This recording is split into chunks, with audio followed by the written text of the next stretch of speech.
사고의 발생 시점부터 한번 차근차근히 짚어보도록 하겠습니다. 이연아 기자가 나와 있습니다. 네, 어서 오십시오. 안녕하십니까. 사고 발생 당시의 상황이 어땠는지부터 좀 설명을 해주시죠. 네, 사고는 현지 시각 어젯밤 9시였고요. 우리 시각으로는 오늘 새벽 4시에 발생을 했습니다. 네. 사고 당시 CCTV 앞서 좀 영상에서 보셨겠지만 대형 유람선, 즉 크루즈가요. 우리 관광객을 태운 이 소형 유람선과 추돌하는 장면을 확인을 하셨을 겁니다. 네. 이 두 선박의 체급은요. 차이가 4분의 1 정도 수준일 정도로 큽니다. 그런데 이 현장에서요. 사고를 직접 목격하고 신고에 도움을 주신 분을 직접 취재를 했습니다. 사고 당시의 상황을 한번 들어보시죠. 우리 손님들이 이제 그걸 이제 배가 부딪히는 걸 보고 하더라고요. 그래서 나도 봤더니 크루즈하고 이제 우리 선박이 옆으로 부딪히면서 선박이 옆으로 전박이 되면서 가운데가 분리가 되면서 바로 크루즈 밑으로 쑥 빨려 들어갔거든요. 크루즈 밑으로 쭉 빨려 들어가면서 크루즈가 그 위로 쑥 지나가서 한참 뒤에 섰어요. 근데 그 뒤에 바로 뒤에 크루즈가 또 따라왔어요. 한 크루즈가 두 대가 이제 지나간 거죠. 첫 번째는 사고 낸 크루즈가 그 사고를 내고 지나가서 쓰고 뒤에 크루즈가 바로 뒤따라서 또 들어온 거죠. 그 속도가 굉장히 빨랐나요? 밑으로 깔려 내려간 속도가? 네, 한순간이에요. 한순간에 훅 빨려 들어갔어요.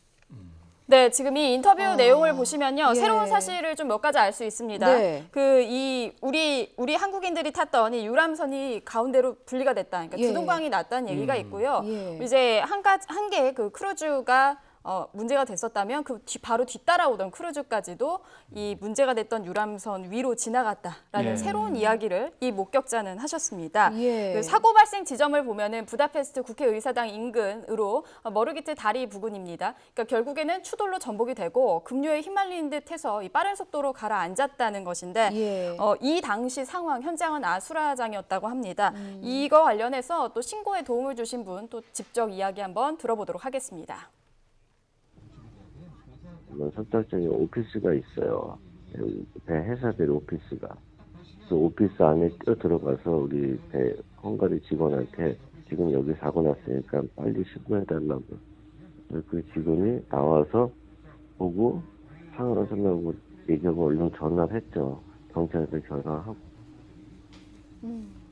이제 이연아 기자가 취재한 네. 목격자의 증언을 들어보니까 이게 뭐 주위에 사실 다른 선박들도 다 있었던 거잖아요. 그런데 네. 워낙 사고가 순식간에 일어나서 추가 구조를 어떻게 좀 도와줄 수 있을 만한 그런 여유가 많이는 없었던 것 같습니다. 네. 지금 뭐 수색 작업이 진행되고는 있습니다만 네. 추가 구조 속보를 또 가장 기다리지 않겠습니까? 그렇습니다. 예. 앞서 외교부 현장 연결에서도 짧게 들으셨겠지만요. 예. 한국인 탑승객 33명 중에서 7명은 이미 사망을 했고요. 19명은 실종이 된 상황입니다. 그리고 생존자는 7명으로 나와 있는 상황입니다. 예. 어떤 사람들이 그 배에 타고 있었는지 조금만 더 파악을 해야 될 것 같습니다. 이번 여행 패키지는 주로 어떤 사람들이 이용했다는 겁니까? 가족 단위 여행객들이었고요. 연령층으로 봤을 때는 중년층이 가장 많았습니다. 한국인 탑승자를 좀 보면은 최연장자가 72살이시고요. 그리고 예. 또 최연소자가 6살이었습니다. 이번 여행 패키지는 참 좋은 여행사에서 내놓은 상품인데요. 예. 패키지 잠깐 설명드리면 크로아티아, 슬로베니아, 발칸 2개국이랑 체코, 헝가리, 오스트리아, 독일, 동유럽 이 4개국을 9일 동안 돌아다보는 패키지였습니다. 예. 가격은 200여만 원 정도가 됐고요. 이 패키지 광고할 때 보면 유럽 2대 야경을 볼 수 있다라고 소개를 했고요. 이 예. 야경 중에는 이번 사고가 난 이 다뉴브강 야경도 포함이 되어 있었습니다. 예. 사실 계획대로라면요. 예. 유람선 야경 감상 후에 호텔로 이동해서 휴식을 취하신 그렇죠. 다음에 다음 날 부다페스트 시내를 관광하는 일정이었지만 이 추돌 사고가 발생하면서 모든 것이 무산이 된 겁니다. 예, 사실상 이 야경을 보는 것이 이제 어찌 보면 여행의 메인이 아니었나 네. 그렇게 또 그렇죠. 예. 얘기를 해볼 수가 있군요. 아직까지 뭐 결론이 난 것은 아닙니다만 현재까지 제기된 사고 원인이 좀 있지 않겠습니까? 정리를 좀 해주신다면요. 네, 일단 현지에서 굉장히 많은 양의 비가 내리는 등 궂은 날씨가 하나가 있었고요. 예. 그리고 구명조끼 미착용도 꾸준히 지금 문제 제기가 되고 있습니다. 예. 현재 언론 보도 그리고 방금 이제 들으셨던 사고 목격자 발언의 공통점은 사고가 정말 순식간에 발생했다. 그리고 경고 방송도 없었다. 뭐 이런 얘기들이 있고요. 예. 뭐 구조적으로 이제 보면은 물이 딱 들어왔을 때 막는 겹벽이 없습니다. 그리고 장비가 좀 열악한 부분들이 있고요. 예. 과거에 이 해당 여행사의 같은 패키지를 이용하는 분도 역시 취재를 했습니다. 예. 그 당시에 유람선의 상황은 어땠는지 먼저 들어보시죠. 조그만 배였고요. 그 사진 찍을 수 있는 그 가판대 있잖아요. 그거 하나 있고 안에 이제 있을 수 있는 곳 있고 그 조그만 배였어요.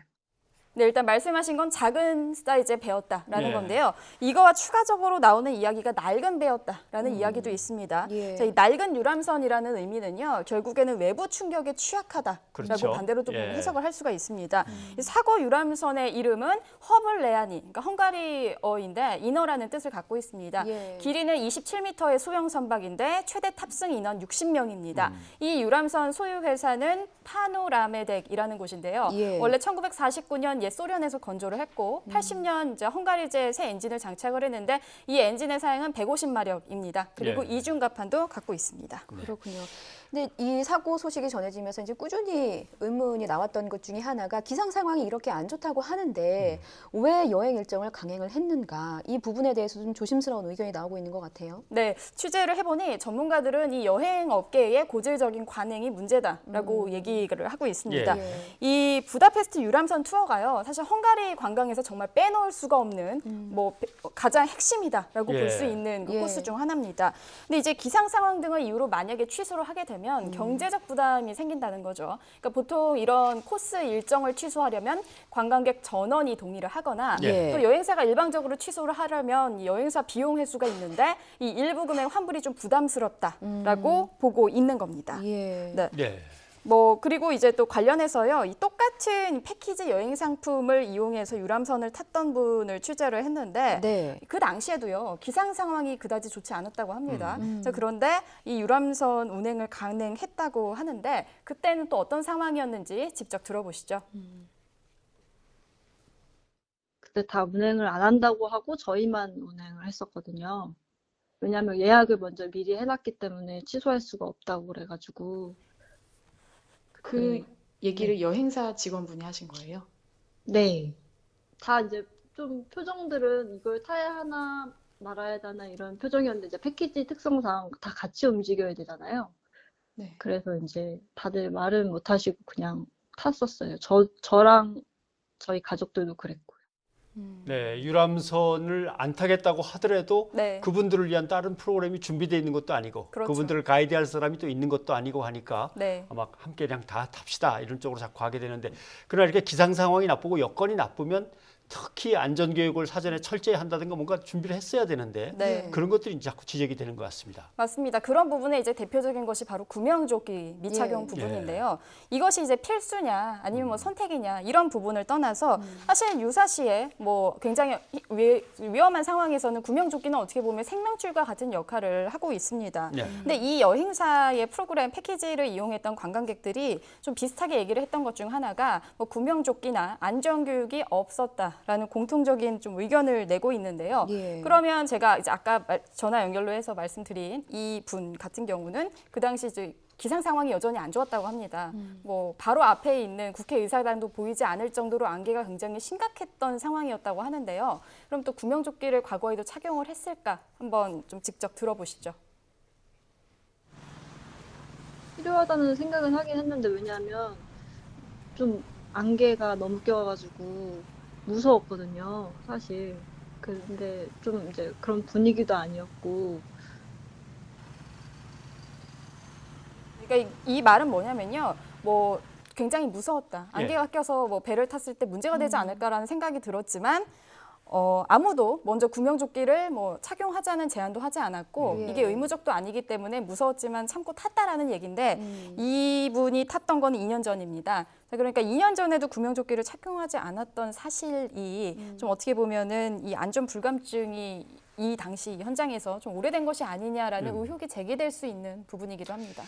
어쩌면 이제 여러 개의 투어로 나눠져 있잖아요. 일반 투어가 있고 맥주 한잔 하면서 배를 이제 타고 이제 관람을 하거나 아니면 이제 와인을 마시거나 아니면 더 급이 올라가면은 저녁을 먹으면서 이제 유람선을 타고 강을 한 바퀴 돈단 말이죠. 예. 그럴 경우 이제 뭐 와인과 저녁 식사가 있는데 구명조끼를 입고 사람들이 그러지는 않을 거란 말이에요. 그러니까 네. 다뉴브강 전체 유람선 문화 자체가 안전에 상당히 소홀한 이런 문화인 것 같은 그런 느낌을 받습니다. 그리고 또 전문가의 의견을 또 참고를 해보면 유람선 내에서의 구명조끼가 반드시 의무인 것은 아니라고 하더군요. 그러니까 선체 안에서 구명조끼를 입고 있으면 오히려 탈출을 할 때, 유사시에 탈출을 할 때 오히려 방해가 될 수 있기 때문에 그렇다면 중요한 부분은 이제 그러니까 출항 전에 뭔가 그런 안전장비에 대한 교육이 충분히 이루어졌는지 이 부분도 좀 짚어봐야 될 것 그렇죠. 같습니다. 사실은 이 배에는 구명조끼가 어디에 비치돼 있다. 예. 그다음에 어떤 상황에서는 어떻게 꺼내 입고 어떤 식으로 조이면 된다. 예. 그다음에 뭐 순서를 지켜서 선실 밖으로 나가달라.